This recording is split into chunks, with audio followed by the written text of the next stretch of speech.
Alrighty guys, I've been way behind on this video.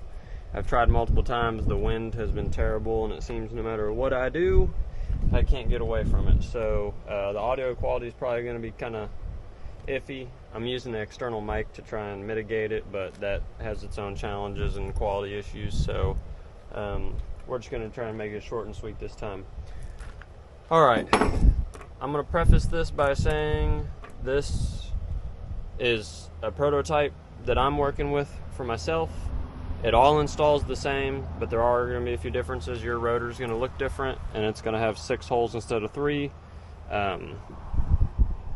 Your caliper bracket's going to look a little different, but it's the same.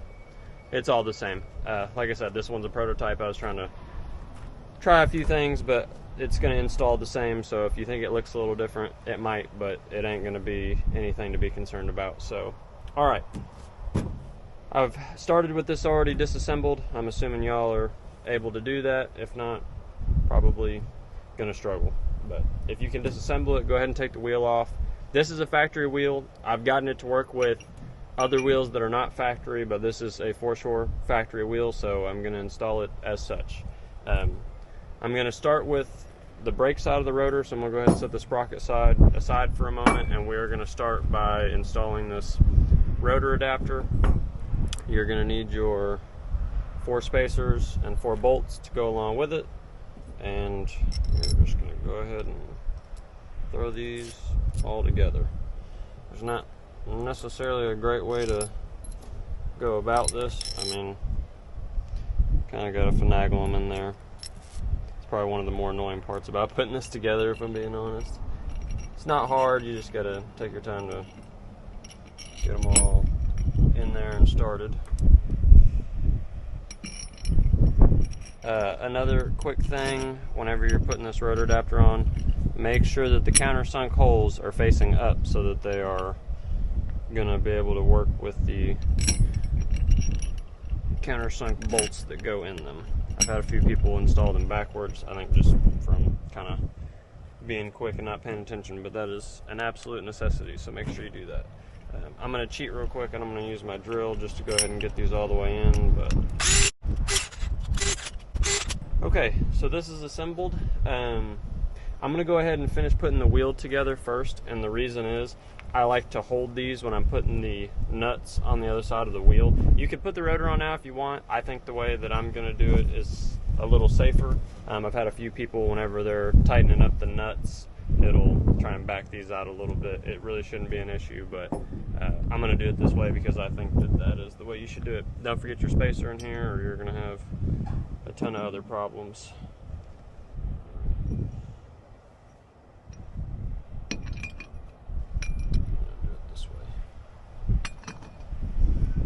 Alrighty.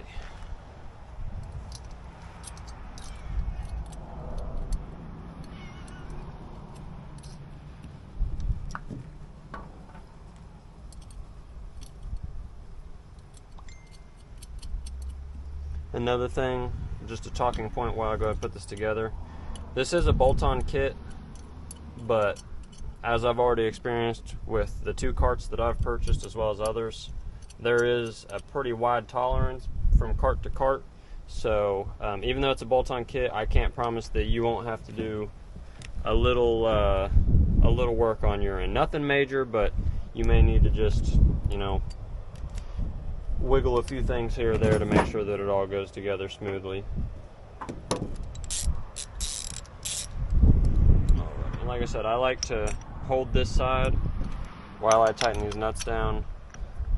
If anything, it's just for peace of mind. It makes me feel better.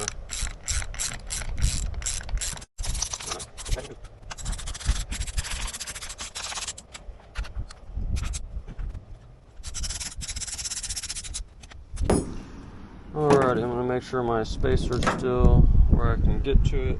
Looks like it is. Probably going to have to go steal a screwdriver to hold that in a minute. Okay, I guess I'm going to go ahead and put my rotor on.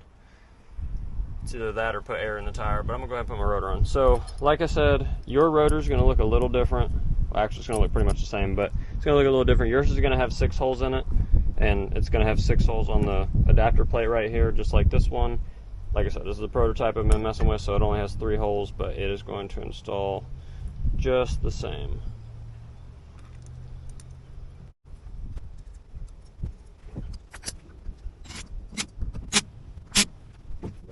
Right, now you need to go ahead and put air in your tire to whatever you want it to be before you put the sprocket on, otherwise you are going to have a hell of a time putting air in this thing. So I'm going to fast forward through this so that I don't have to listen to this thing be noisy.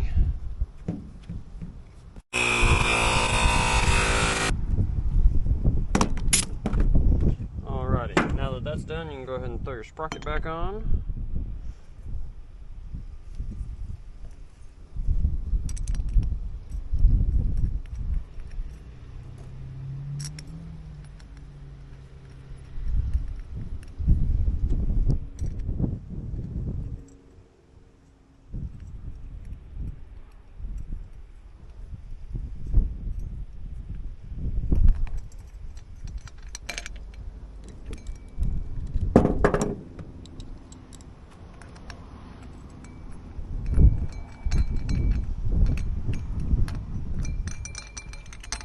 Alright, so once you get these nice and tight and your sprockets back on, your wheel is going to be done. So all you need to do is install the wheel just like you would normally. I'm probably going to have a hard time doing this and getting it on camera because unfortunately for me, my little pin in here never likes to stay where it's supposed to. So you may or may not get to see all this. I'll try and get most of it on camera, but like I said, it's probably going to be a pain in the butt to get this thing to do what I want it to do here. I'm actually going to flip this over for this.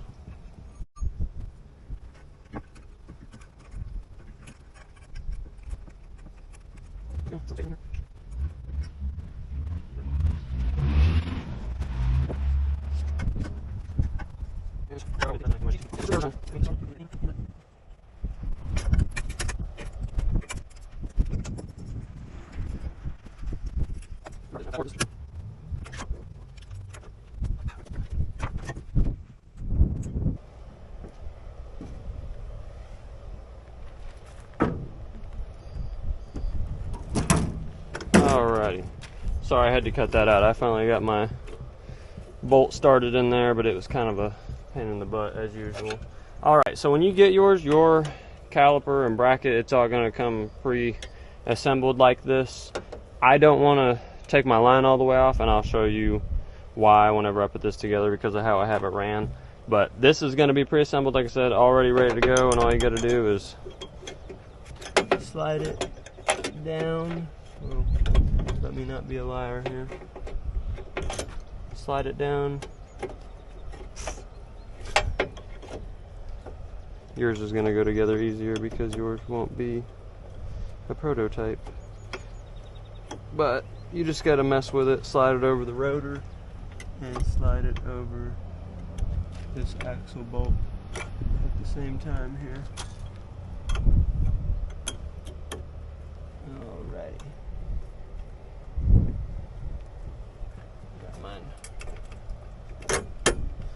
Got mine down now. Cool. Alright, I'm going to go ahead and put this on this upper clamp section.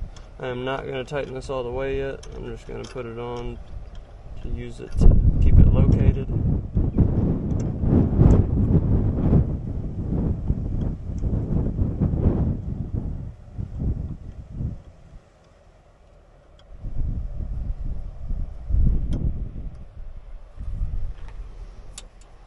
Alrighty, now I'm going to put my axle nut on here.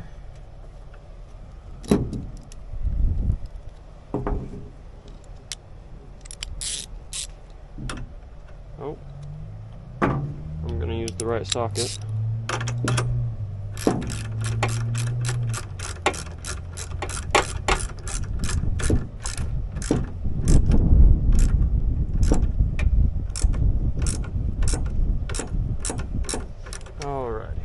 Now that I've got that tight,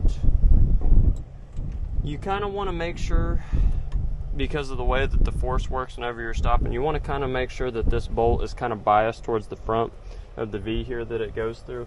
It doesn't have to be perfect one way or another. It just needs to be, like I said, kind of biased towards the front, and then you can go ahead and cinch this up. Now, you want to make sure this is tight, but you don't need to go cranking it down. Like, I already tightened it more than it should have been. I tried to bend this a little bit. This does not need to be overly tight. It just doesn't. All it's going to do is end up tweaking this whole bracket over and doing unnecessary stuff, because it'll go right on. Okay, so my caliper is already pre-centered on the wheel, but that's because I disassembled it and it was already on this cart. But what you're going to want to do, these upper and lower bolts are going to be kind of loose, so you're going to want to, I'm going to steal this, you're going to want to go ahead and squeeze the caliper so that it'll lock, and while you're holding it, you can go ahead and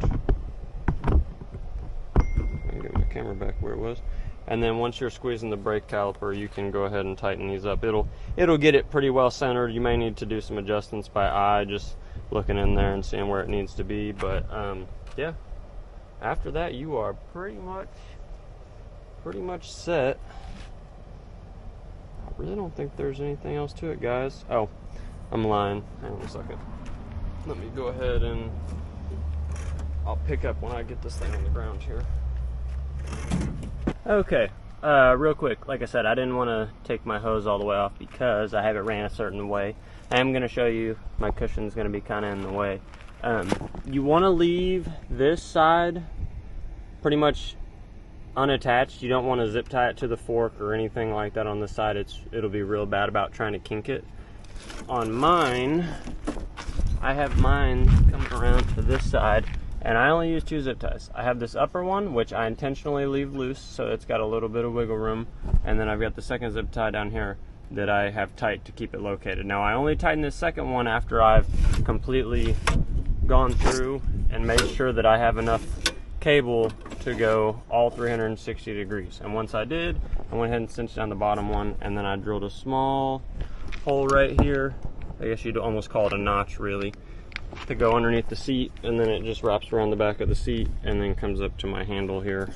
I have a DLX, but if you have a regular, you can mount it down here however you want. This right here is an adjustment, so you can adjust when the engagement point is on the lever. This is also a bolt-on handle, so you don't have to take the grips off to be able to mount it. I did see somebody the other day, they went ahead and ran their cable down this side. They pretty much did the same thing. They left enough length of hose to be able to do all 360 degrees and then mounted it to the factory holes and then went under the seat, same thing. But you just got to make sure you leave enough cable up here and or hose up here that you don't kink it whenever you're trying to turn it, because even though it kind of zigzags itself together, it has more than enough to keep itself from kinking both directions. So once you get the hose ran and your brake lever mounted, you're good to go ride. I'm gonna take it for a quick spin real quick. Alright, I have no idea how this camera angle is for y'all. It's probably not great. I don't have a good head mount for my GoPro. I've tried to face it pretty far down so you can see, but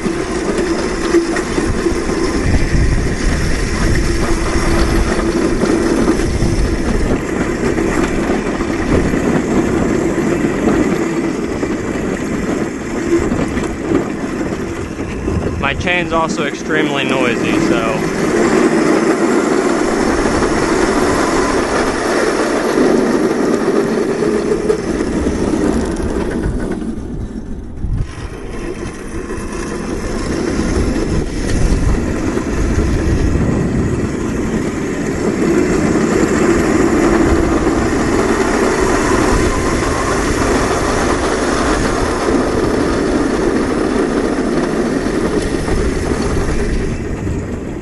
pretty much stop as fast as you want, but you got to be reasonable with it because it's got enough power to flip you over if you wanted to.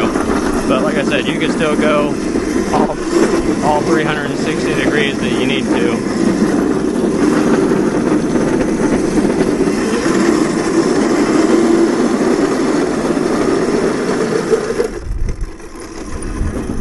Alrighty guys.